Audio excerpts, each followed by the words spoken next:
नसीर जी का ये कहना है ईमानदारी की दूसरी मिसाल है। ये अलग बात है कि आम आदमी पार्टी के कुछ मंत्री जेल में भ्रष्टाचार के मामलों में बंद है, पर वो तो भाजपा का षड्यंत्र है, ऐसा आप वाले हमें बताते ही रहते हैं। चिंतामणि जी के पास चलते हैं, और चिंतामणि जी उनका नाम है। कितना चिंता में, ये जानने में हमारी दिलचस्पी है। पूरे देश में आपकी नीति के खिलाफ आग लगी हुई है।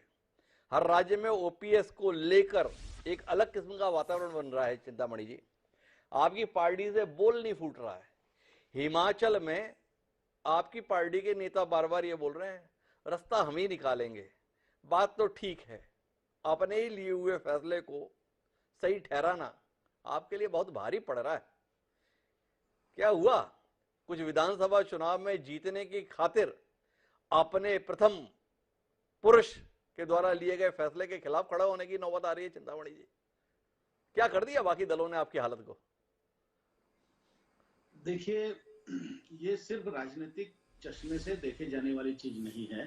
जी ये वस्तुतः देश के भविष्य को प्रभावित करने वाला निर्णय है। उस समय जब ये निर्णय हुआ तब पर्याप्त विचार विमर्श हुआ कि हमारी अर्थव्यवस्था बहुत ज्यादा दबी हुई है पेंशन के पैसों के कारण, और बड़ी मात्रा में हमारा बजट केवल पेंशन में चला जाता जी है, और जो वो निरंतर बढ़ता है। जब पेंशन में ही ज्यादा पैसा चला जाता है, जो इंफ्रास्ट्रक्चर के लिए, सेना के लिए, स्वास्थ्य के लिए, शिक्षा के लिए और बाकी चीजों के लिए जहां पैसा लगना चाहिए वो पैसा फिर कम प्राप्त होता है, और इसीलिए हमारी जो प्रगति की जो गति दर थी वो वास्तव में बहुत कम थी।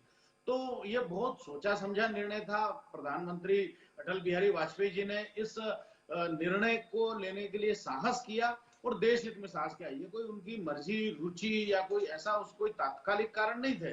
जी ये पर्याप्त इतने सालों का अध्ययन था, और उस अध्ययन के बाद ही निर्णय लिया गया था। और ये बहुत चुनाव के एक आध साल पहले ही निर्णय हुआ, कोई ऐसा भी नहीं है कि कोई हमने पहले ही ले लिया हो। तो इसलिए जब जो देश हित के लिए निर्णय लिया, अभी आप हिमांशु जी बड़ी अच्छी बात कह रहे थे, मैं आप पार्टी और कांग्रेस की दिवालिया हो चुके हैं। जी और दिवालिया आदमी जब होता है, दिवालिया होता है तो फिर उसको लगता है यार किसी भी सूरत में कैसे भी ले लो हम बने रहें। जी वास्तव में आपने जो सूत्र बोला ना वो आधा बोला, जी आधा और उसमें जोड़ लो। उसमें आधा ये है कि भस्मीभूतस्य देहस्यम पुनरागमन कुतः।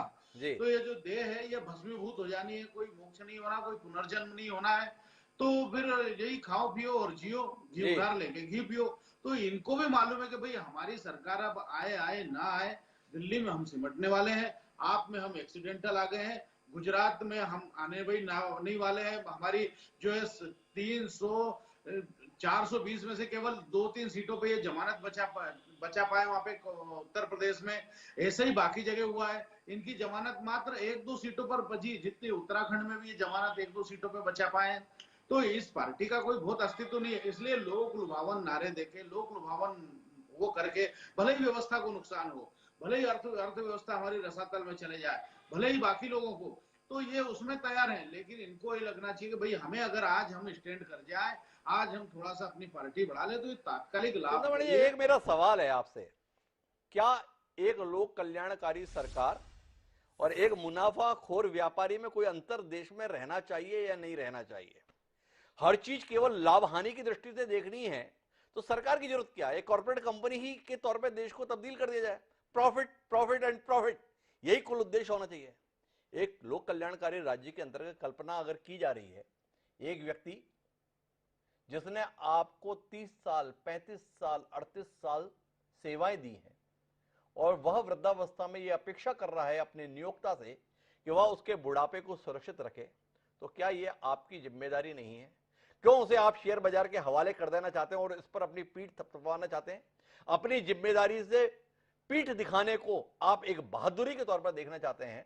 आप बता रहे हैं देश को कि हम विश्व की चौथी सबसे बड़ी अर्थव्यवस्था हो गए हैं, एक ऐसी अर्थव्यवस्था जो आपको इस मुकाम तक ले जाने वाले कर्मचारियों के भविष्य को सुरक्षित रख पाने में भी नाकाम है। ऐसी उपलब्धि पे हमें मुग्ध होना चाहिए या शर्मिंदा होना चाहिए? चिंतामणि जी, देखिए, मेरे ख्याल से आप बहुत सुधी पत्रकार हैं, बहुत विद्वान पत्रकार हैं। जब आप लोक कल्याणकारी की बात करते हैं तो लोक कल्याण सिलेक्टिव नहीं होता, जी और 2-3% कर्मचारियों में भी निहित नहीं होता। ये जी बात सही है कि शासन व्यवस्था के प्रमुख स्तंभों में हमारे कर्मचारी होते हैं।